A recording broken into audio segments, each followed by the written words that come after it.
You're listening to Sip and Grow the podcast, the show where we taste awesome, delicious wines while having unfiltered conversations about our passions, experiences, struggles, entrepreneurship, and life.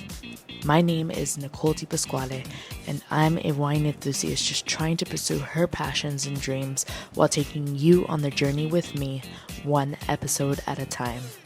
My ultimate goal is to not only bring you wine knowledge and value, but also inspire you to enjoy your process and journey in pursuing your passions and dreams. Because guess what? The person you become while enduring the process is more important. So sit back, grab a glass, and let's sip and grow together.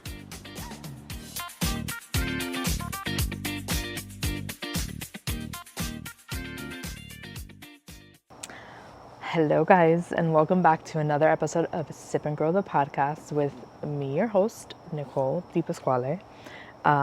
So before I introduce the wine, which I'm so excited to try this one, this will be the first time that I try this producer and this brand. I just wanted to go ahead and let you guys know that I have an upcoming workshop that I will be attending, and I was like, why not share it with the audience? Why not share it with my Sip and Grow fam? Because if you guys are interested in attending the workshop, you should know about the workshop. But I'm basically attending this public speaking workshop December 22nd. So it's a Sunday, not this coming Sunday, I think next coming Sunday. It is basically 2 weeks away, but it's a workshop in Spanish for public speaking. So if you're a Spanish speaker and you're interested in being part of an intensive 8-hour workshop that will basically give you the ins and outs of having like oral communication skills when it comes to public speaking, this is the workshop for you. I will be doing it with other people that I know personally, and they're looking to fill up a couple more spots. So the spots are limited, but it's a really, really great opportunity. The guy leading it, his name is Bernardo Jurado from the Jurado Grupo Editorial. He basically has years of knowledge in this field, and he does this for a living. But I figured since I'll be attending, I wanted to share it with you guys, and I will be bringing some wine. So at the end of the workshop, we'll drink some wine together and kind of just celebrate all these transferable skills that we learned for public speaking in Spanish. So if you're interested, send me a DM, an email, which I'll put the email in the show notes. For more information, like I said, there are limited spots available. So if you want to reserve your spot, just let me know. I can give you all the details in regards to like pricing, time, location. And like I said, it's going to be Sunday, December 22nd. So if you're interested, let me know. And I will put you on, and we will definitely sip and grow together, literally, after the workshop. But I will be bringing wine, so come through, slide through. Let's do the workshop together. But anyways, today I will be speaking on amphora-aged wines. So what is amphora-aged wines? Well, this specific producer is from Mendoza, Argentina, from the Uco Valley. And what I found interesting is that they practice amphora-aged wine. So amphora-aged wine is basically like the traditional way of like winemaking, fermenting, and and like basically storing wine or creating wine, whatever you want to call it. Let me go ahead and put these. Oh my god, I thought there was a bug. I thought there was a bug in my freaking thing, and it was just a scratch that I did. I thought it was like a beetle. Anyways, so they practice amphora-aged wine making practice. So like that's, like I said, the most the traditional way of making wine, which it dates back to like the 15th century, where they basically, it was like in the Eastern Mediterranean areas is where it all started. And they basically just ferment the wine in clay tanks. So reading into this producer, which is called Deus, Uco Deus, yeah, Deus. They basically do the same thing, but in concrete eggs. So like, think of it like a tank shaped like an egg, made of concrete. So amphora wine making practice was cool because since it was made of clay, clay is like the middle ground between steel tanks and oak tanks. So in a steel tank, usually you have no oxygen can get into the wine, which is great. And then it doesn't like impart on additional, like it doesn't impart on the flavor of the wine, so it doesn't change the aroma or the flavor of the wine. So literally the wine that you ferment is the wine that you get, which can be a good thing because you're not like changing the characteristics of the wine that you're creating. Oak tanks, on the other hand, kind of since it's porous, it does introduce some oxygen into there, which isn't necessarily bad because like oxygen can give you like a rich texture to the wine, which is positive.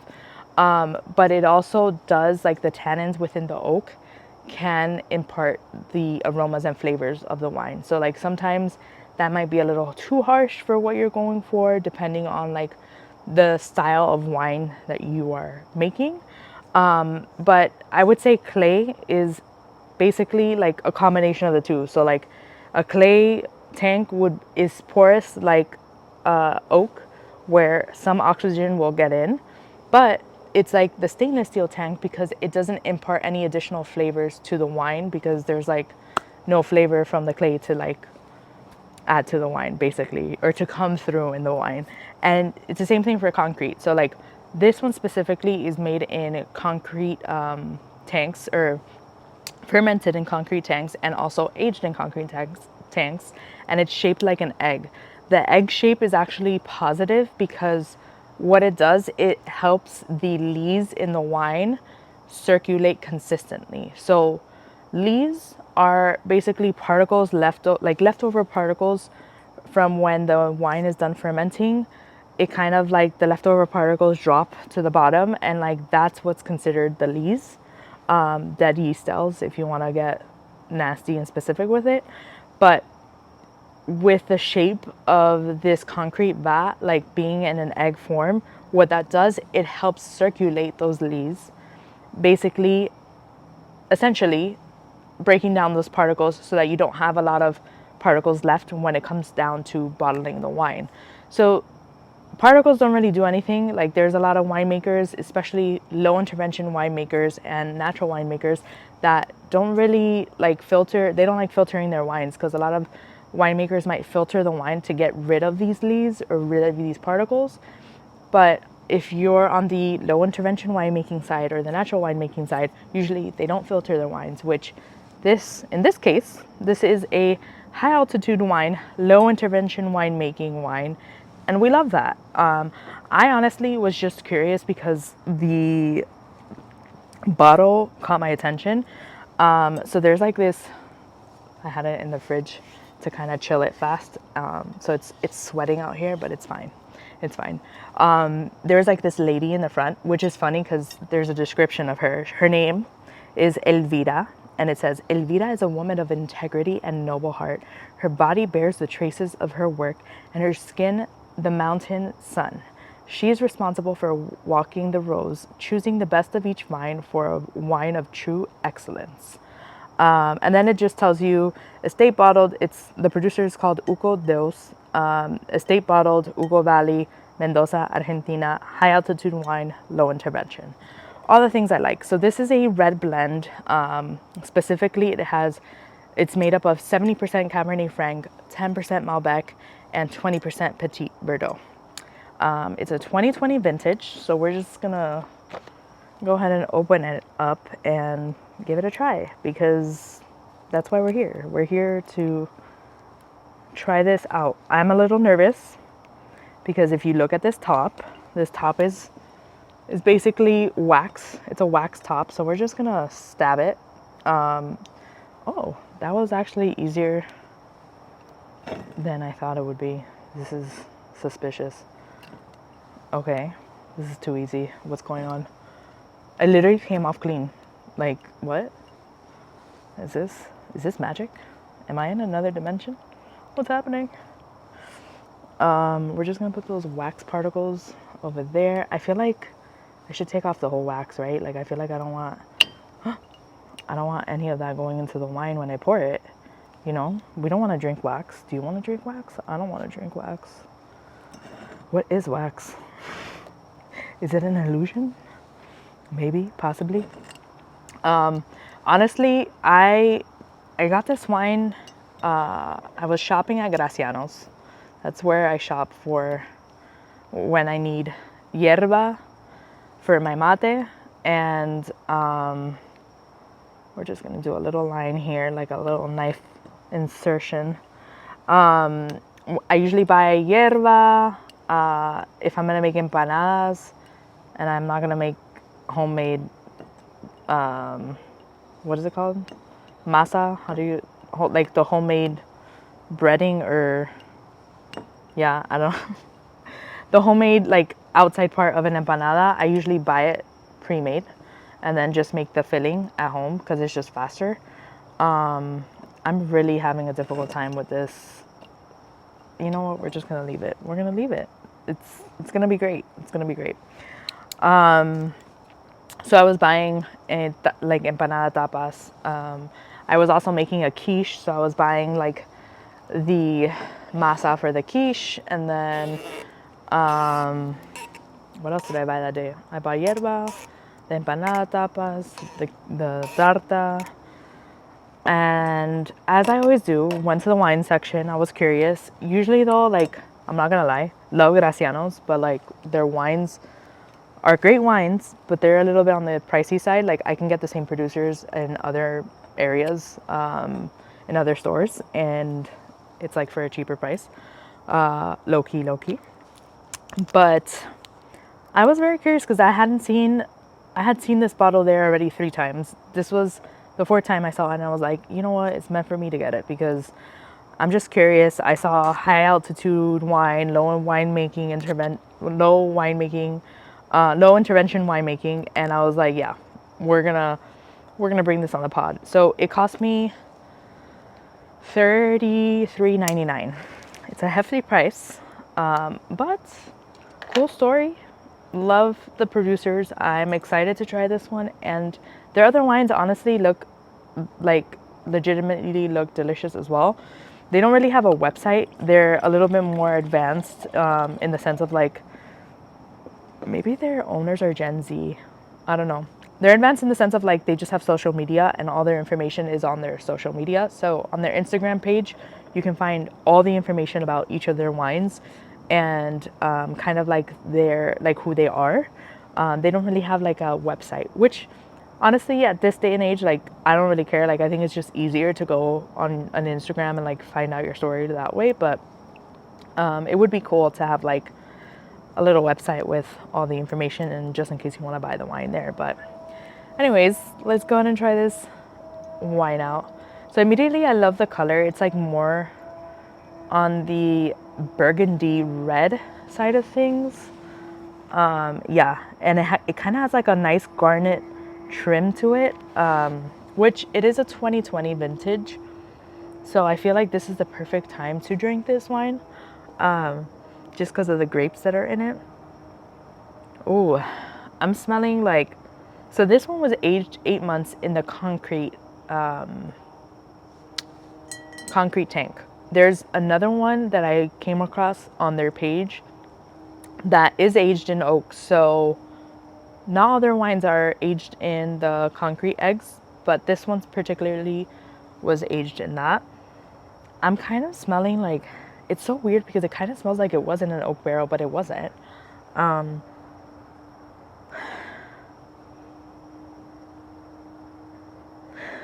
smell like deep red fruit notes. So like red currant for sure is present.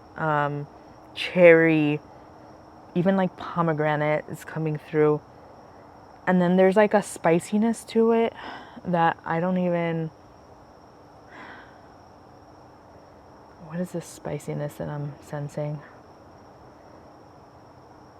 So we're just gonna go with red fruit notes, spicy notes coming through. Don't know what particular spices yet. Maybe when I taste it, I can get a better hint of that. And overall, it's kind of giving like a little bit of like minerality on the nose, but I feel like when I taste it, that'll get cleared up. I don't know. Let's see.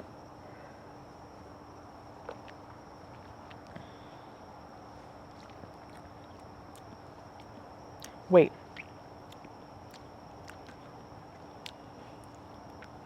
I'm very confused.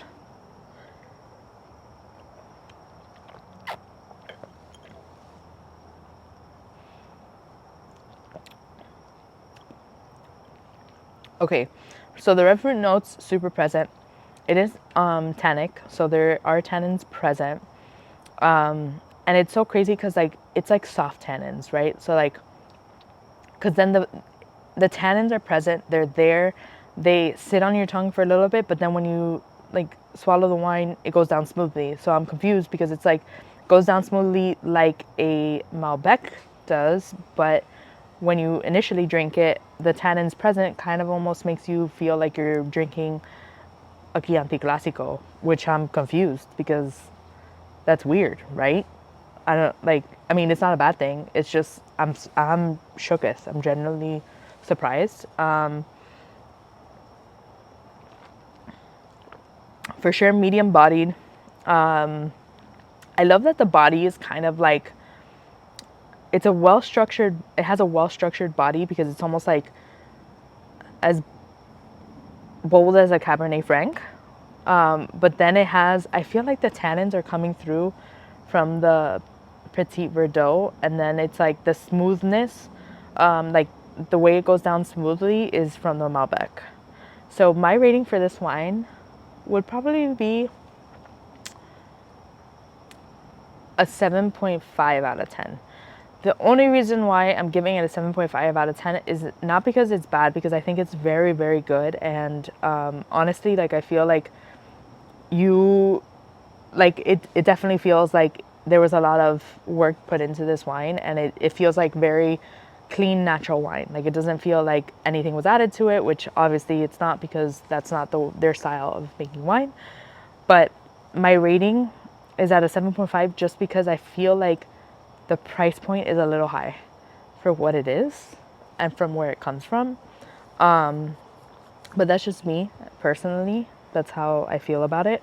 But it's not a bad wine at all. Like I would drink this again. I would buy this again, but it's not like my first go-to wine that I would buy just because of the price point, not because of the quality, because I think the quality is exceptionally good, but the price point is a little bit high for me. Like if it was $25, I'd be like, yeah, all day. Swipe my card. Take my money. But anyways, let me know if you try it. Let me know if you like it. Again, my rating is 7.5 out of 10. Also, remember, we have a public speaking workshop December 22nd where I will be bringing wine to drink after the 8-hour workshop. So it's a very hands-on, intensive workshop where we basically will learn all these skills to speak publicly in Spanish, nonetheless. So all my Spanish speakers out there, come through. And it's basically, it's going to be a really, really great workshop to just take your public speaking in Spanish to the next level. And what better way to celebrate that than with a glass of wine at the end of the workshop? And you'll get to meet me and talk with me, and hear me talk Spanish. But if you're interested, please email me or DM me, send me a message through any of my platforms. I will go ahead and put my email in the show notes. Like I said, there's limited spots available. So if you're interested, just let me know. And then I will send you all the details. And again, it's local in Miami, Florida, in Coconut Grove. So just reach out and I'll send over the details. But I hope you guys drink your wine tonight because I sure will. Cheers.